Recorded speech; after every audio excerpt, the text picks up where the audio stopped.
Amigos de Éxito Divino, bienvenido, bienvenida a Escuela Sabática Profundizada. Lección titulada ¿Cómo consideraba la Biblia, Jesús y los apóstoles? Soy el ministro Enoc Martín con ustedes en el análisis profundo de la palabra de Dios. Analicemos la sección titulada Cristo dividió el Antiguo Testamento en 3 secciones. Lucas capítulo 24, el verso 27, declara que Cristo se refirió al Antiguo Testamento como todas las Escrituras. Y en Lucas capítulo 24, el verso 44, Cristo divide el Antiguo Testamento en 3 secciones. Número 1, la ley de Moisés. Número 2, los profetas. Número 3, los salmos. Por si fuera poco, de los 4 evangelios, solo 3 de ellos hablan del desierto de la tentación. Me refiero, número 1, a Mateo, número 2, a Marcos, número 3, a Lucas. Y también Mateo, cuando está describiendo el desierto de la tentación y Cristo obteniendo la victoria, registró que Cristo declaró en 3 ocasiones, escrito está en el desierto de la tentación. Veamos esta numerología bíblica. Número 1, donde Cristo menciona, escrito está en el desierto de la tentación, está registrado en Mateo 4, versículo 4. Número 2, en Mateo 4, el versículo 7, escrito está. Número 3, en Mateo 4, el versículo 10. ¡Wow!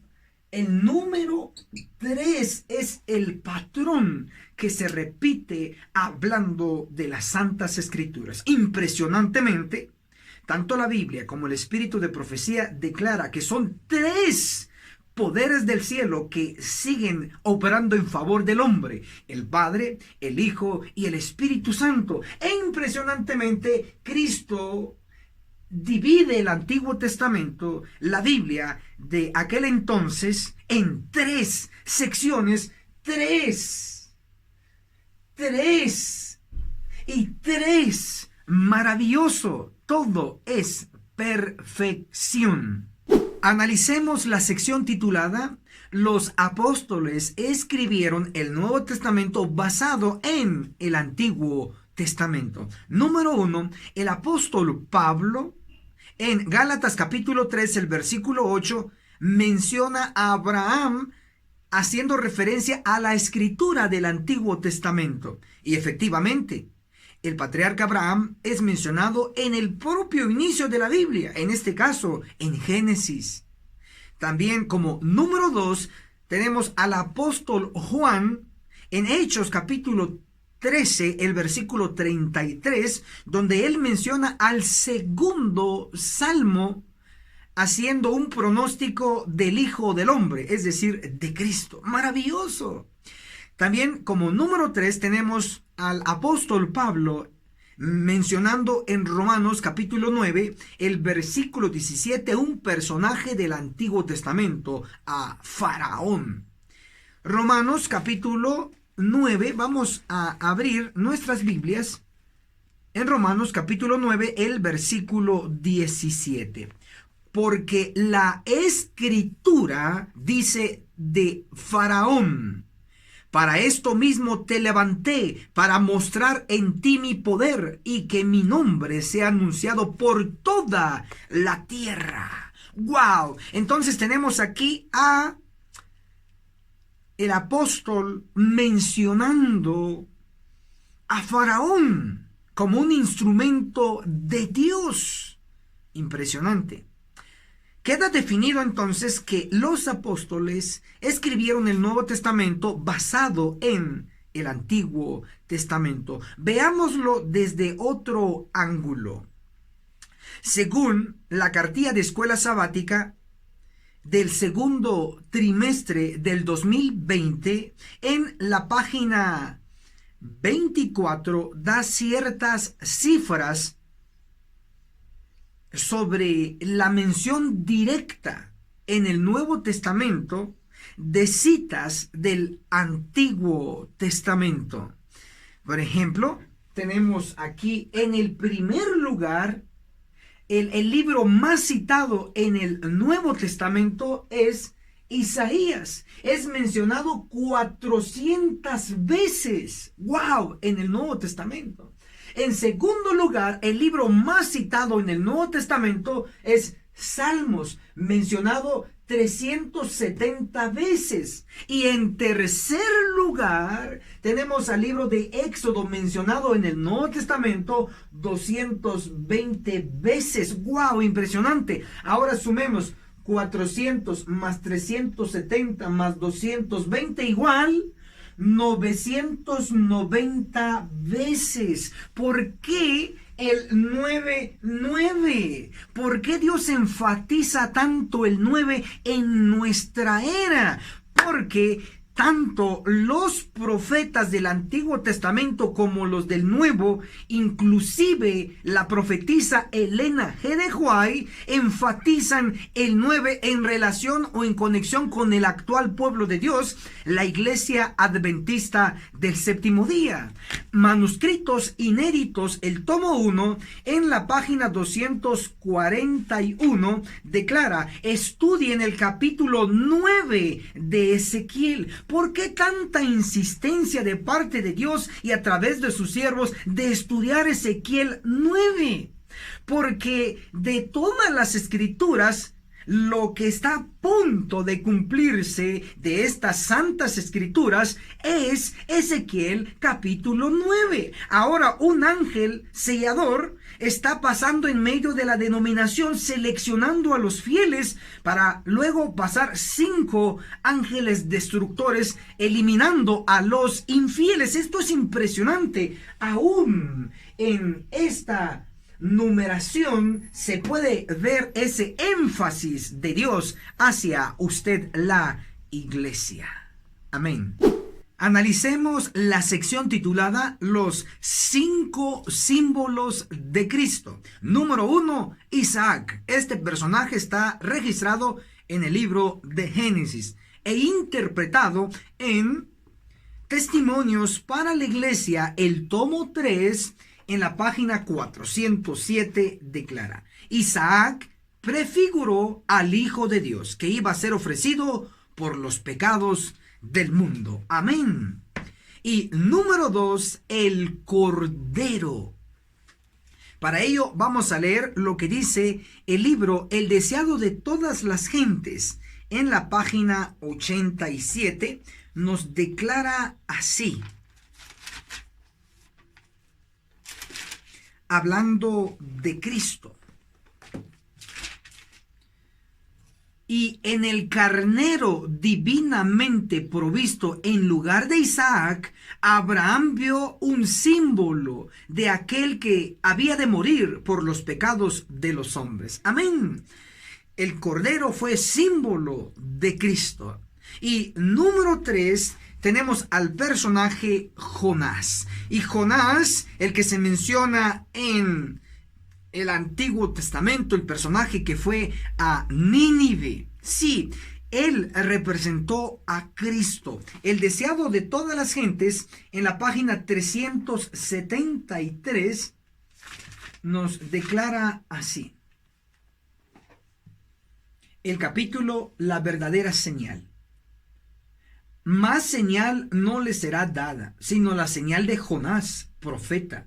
Como Jonás había estado 3 días y 3 noches en el vientre de la ballena, Cristo había de pasar el mismo tiempo en el corazón de la tierra. Amén. Entonces Jonás se convirtió en un tipo, en un símbolo de Cristo. Y número 4, tenemos al personaje Eliseo, que aparece en la Biblia.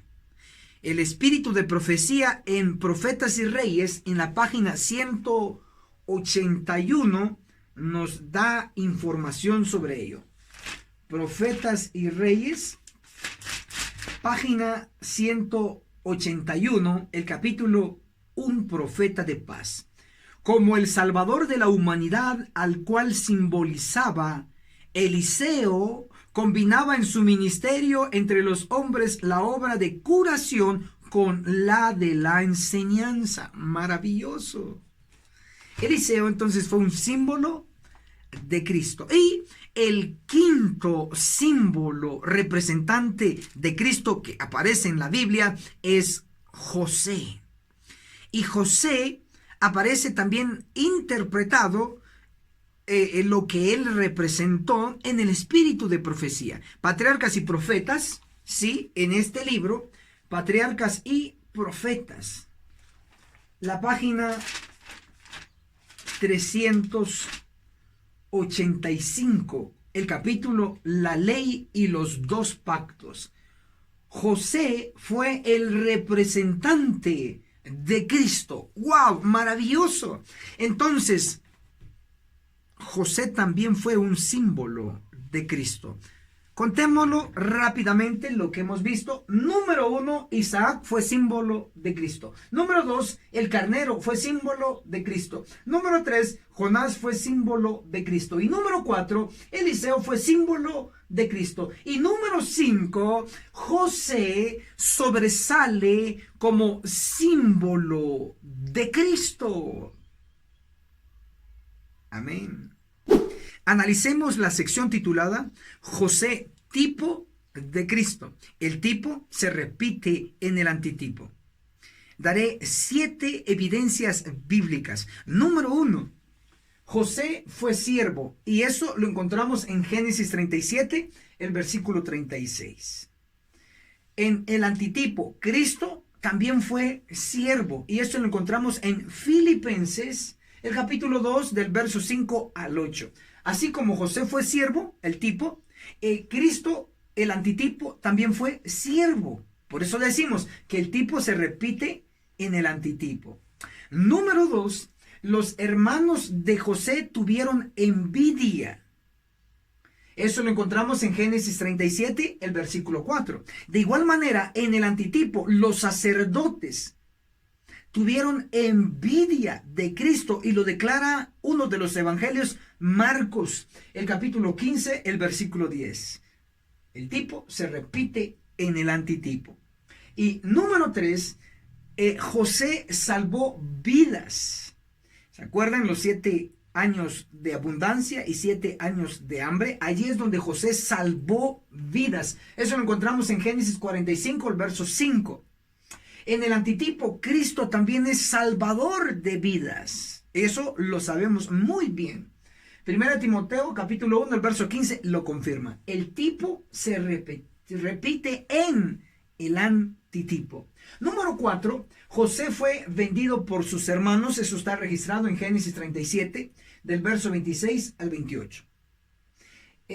Cristo también fue vendido por uno de sus discípulos, y eso está registrado en Mateo 27, verso 3, Mateo capítulo 26, verso 14 y el verso 15. Número 5, Cristo como José tenían una edad similar cuando empezaron una obra especial. En el caso de José, en el número 5, José tenía 30 años cuando empezó a gobernar Egipto, el segundo de Faraón. Eso está registrado en Génesis capítulo 41, el verso 46. Cristo tenía 30 años cuando empezó su ministerio. Eso está registrado en Lucas capítulo 3, el verso 23. Número 6, José estuvo relacionado con 2 personajes. El número 1 con el copero y número 2 con el panadero. Uno se salvó y el otro se perdió. En este caso, murió. De igual manera, Cristo estuvo relacionado en la cruz con 2 personajes, 2 ladrones. Uno se salvó y el otro se perdió. Maravilloso, todo cuadra. Y número 7, el número de perfección, José fue tentado. Y eso está registrado en Génesis 39, el verso 7.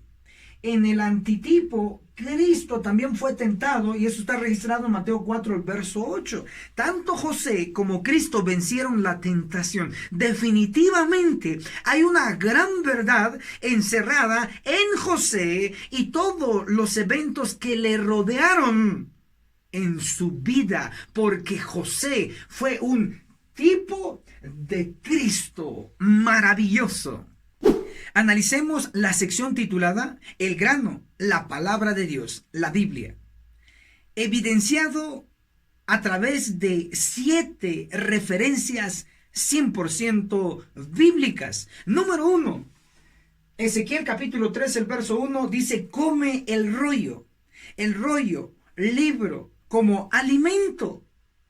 Número 2, Jeremías capítulo 15, el verso 16 dice: las palabras las comí. Nuevamente alguien comiendo la palabra, porque la palabra de Dios es alimento.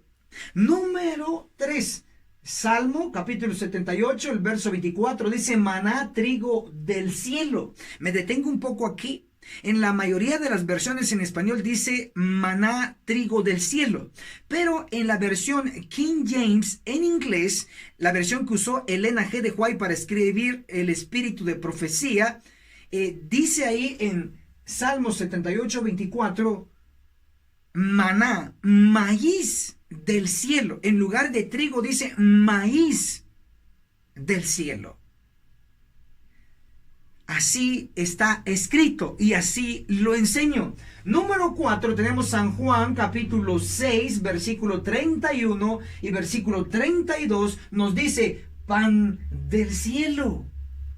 Y en el número 5, Apocalipsis capítulo 2, el verso 17 dice maná escondido. En el número 6 dice Apocalipsis capítulo 10, verso 10, el librito lo devoré. Nuevamente la palabra de Dios como alimento. Y número 7, en Deuteronomio capítulo 8, versículo 10 dice, palabra como alimento. Claro, no solo de pan vivirá el hombre, sino de toda palabra que sale de la boca de Dios. Entonces, con estas 7 referencias 100% bíblicas, comprobamos que el grano que almacenó José con la ayuda de sus siervos, el grano representa la palabra de Dios, la Biblia. Porque la Biblia nos alimenta. Analicemos la sección titulada Los 7 años de abundancia y los 7 años de hambre en tipo y antitipo. Lo primero que debe saberse es que tanto José es un símbolo, en este caso de Cristo. Tanto el grano que José y sus siervos almacenaron es un símbolo de la palabra de Dios, como ya lo hemos demostrado. Eso implica que los 7 años de abundancia y los 7 años de hambre también son símbolo de algo, en este caso símbolo de ciertos periodos que tiene que ver con tiempo. ¿Dónde se encuentran registrados los 7 años de abundancia y los 7 años de hambre? En Génesis capítulo 41, el versículo 26 habla de las 7 vacas hermosas y las espigas hermosas. Dice que son 7 años. Ahí se da la interpretación. Génesis capítulo 41, el verso 27 habla de las 7 vacas flacas y de las espigas menudas y marchitas. Y dice también que son 7 años. Ahora, Génesis capítulo 41, el verso 34.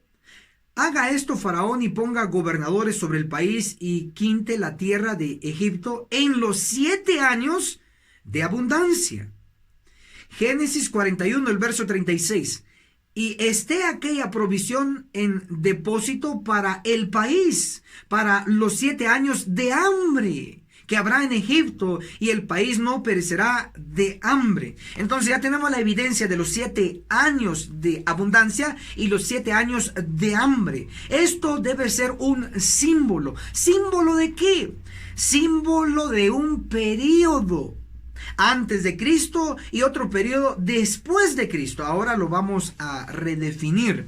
Debe usted comprender que la Biblia no solo habla de alegorías, de del sistema ceremonial o de sacrificios, y no solamente en los evangelios, sino que también la Biblia nos habla a través de la ciencia de la tipología.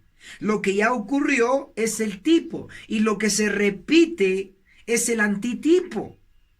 La ciencia de la tipología. El espíritu de profecía lo reafirma.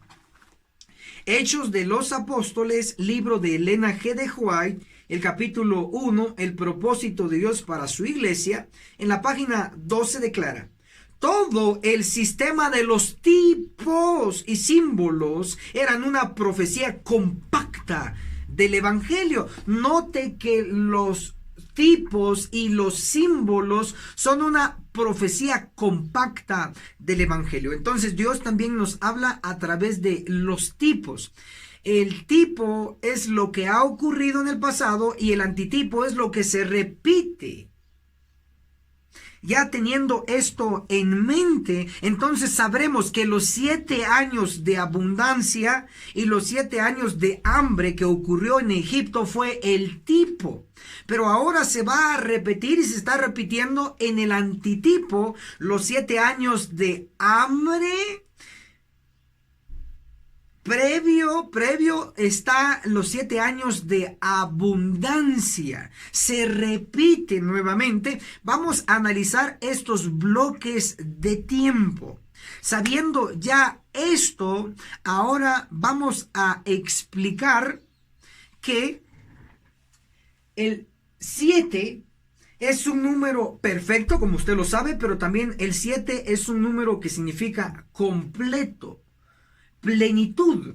Y lo encontramos su definición en Hechos de los Apóstoles, libro de Elena G. de White, en la página 467, el capítulo El Apocalipsis declara: el número 7 indica algo completo. ¡Wow! Entonces, no solo el 7 representa perfección, sino que representa completo. Entonces, son 7 años de abundancia. 7 es un número completo, de un punto de inicio a un punto final, completo. Ahora, vamos a demostrar que estos 7 años de abundancia, así como lo mostró el tipo en Génesis capítulo 41, durante esos 7 años, se tenía que elegir a un personaje para que dirigiera esos siervos dedicados a almacenar el grano. Y fue elegido José. Y ya mostramos que José representa a Cristo. Y el grano mismo representa la palabra de Dios. Entonces, durante los 7 años de abundancia en el tipo se juntó literalmente granos. Pero en el antitipo, los 7 años de abundancia, lo que se va a estar almacenando o juntando es la palabra de Dios, porque los granos representan la palabra de Dios. Entonces, ¿desde cuándo empezó a juntarse los granos? Ojo a esto, ojo, muy importante. José fue el elegido para recolectar los granos, pero no lo hizo directamente José, sino que lo hizo a través de sus siervos. Y eso usted lo puede comprobar en Génesis capítulo 41, verso 48 y verso 49. Entonces José usó siervos para juntar los granos. También Cristo en el antitipo utiliza siervos para juntar los granos, el alimento, la palabra de Dios. Los siervos en el antitipo, según Amós 3:7 dice: sus siervos los profetas. ¿Siervos de quién? De Cristo. Los profetas. Y los profetas fueron los que empezaron a juntar los granos, a juntar el alimento en el tiempo de abundancia. Entonces, obsérvese pues. Así como José utilizó a sus siervos para juntar el grano literal, de igual manera Cristo en el antitipo usó a sus siervos, a los profetas, para juntar el alimento o el grano de la palabra de Dios. Entonces, los 7 años de abundancia tienen un punto de partida.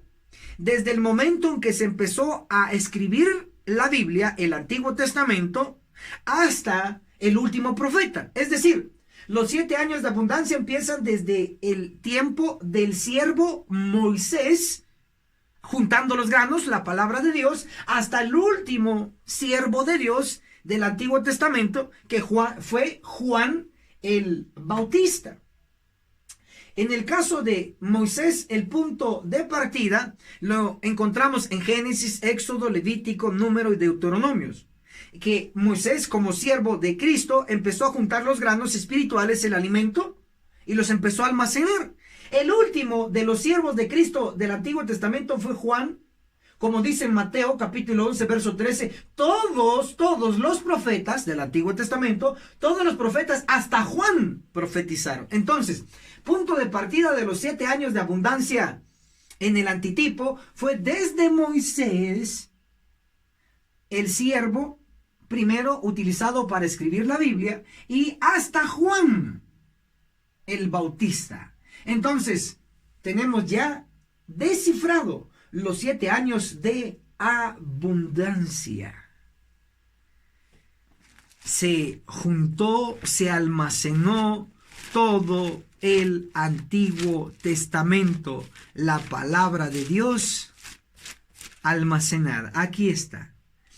Este es todo el depósito de grano de alimento espiritual en el antitipo, los 7 años de abundancia.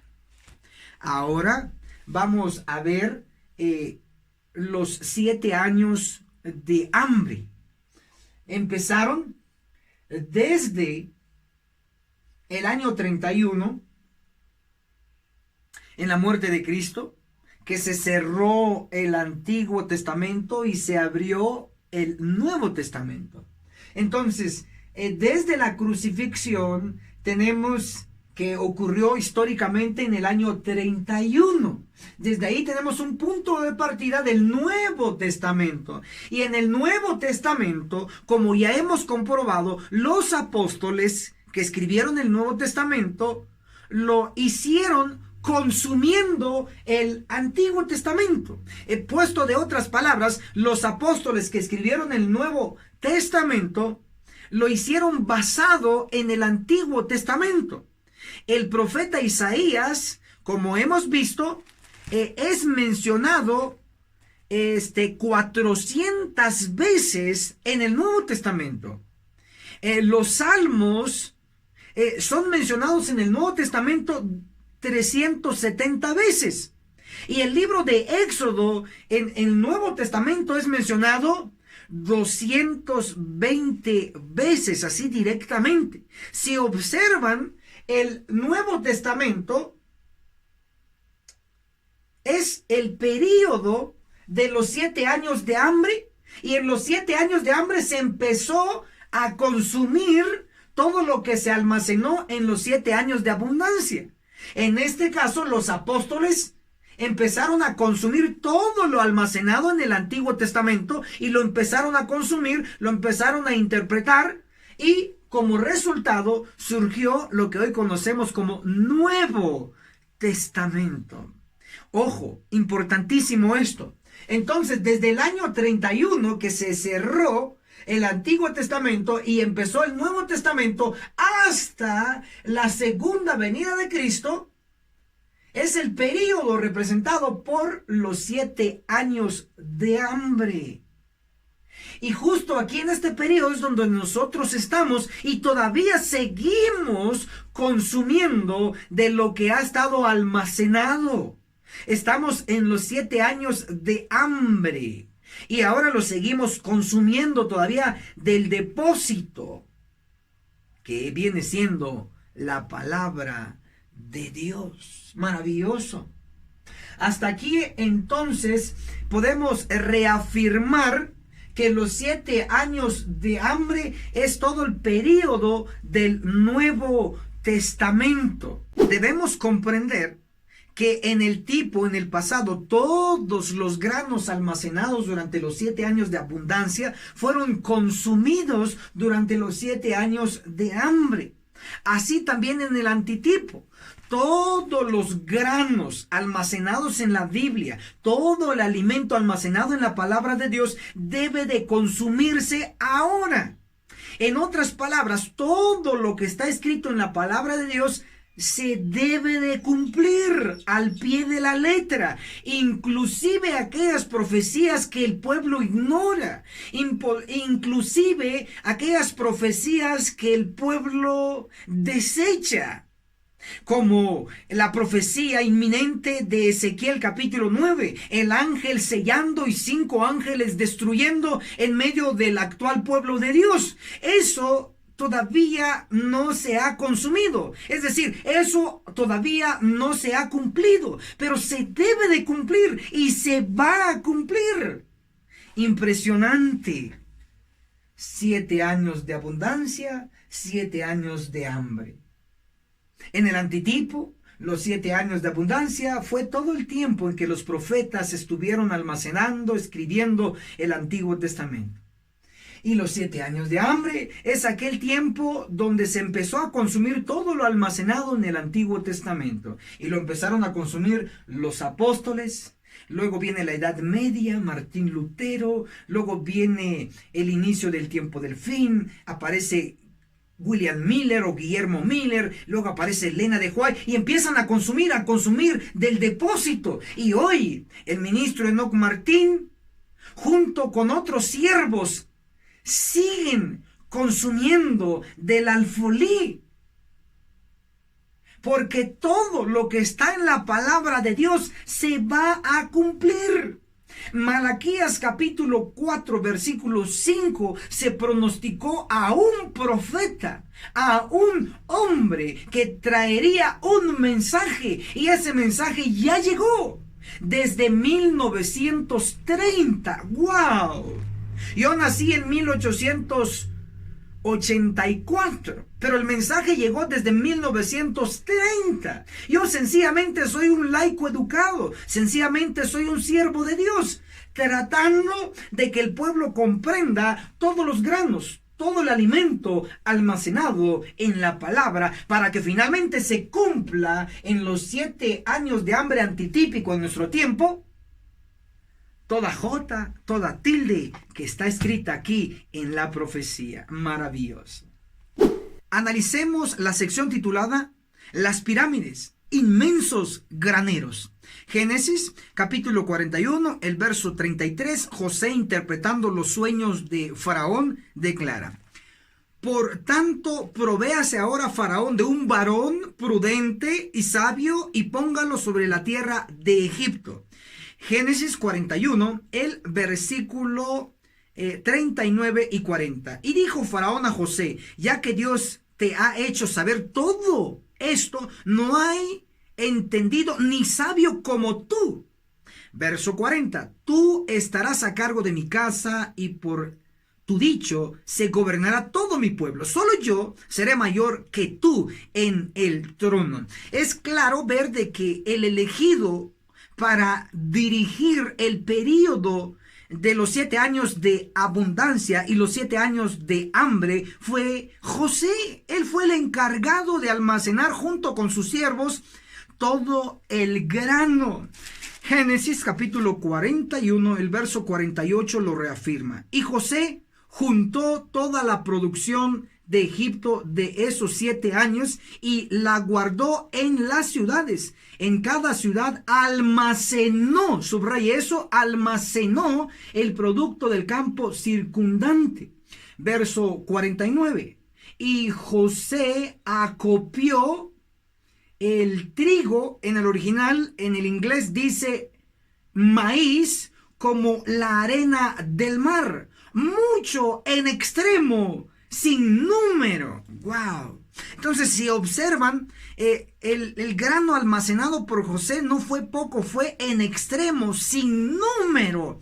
Entonces, esto implica grandes e inmensos almacenes para esta producción en todo Egipto para alimentar a toda la tierra. Voy a leer algunos versículos donde voy a enfatizar que no solo fue granos para el país de Egipto, sino para todos los países del mundo existente en ese entonces. Génesis capítulo 41, el versículo 56 dice: el hambre se sentía en todo el país, dice la mayoría de las versiones Reina Valera, pero en la versión King James, en inglés, que usó Elena de White, dice Génesis 41, el verso 56, el hambre se sentía en toda la tierra.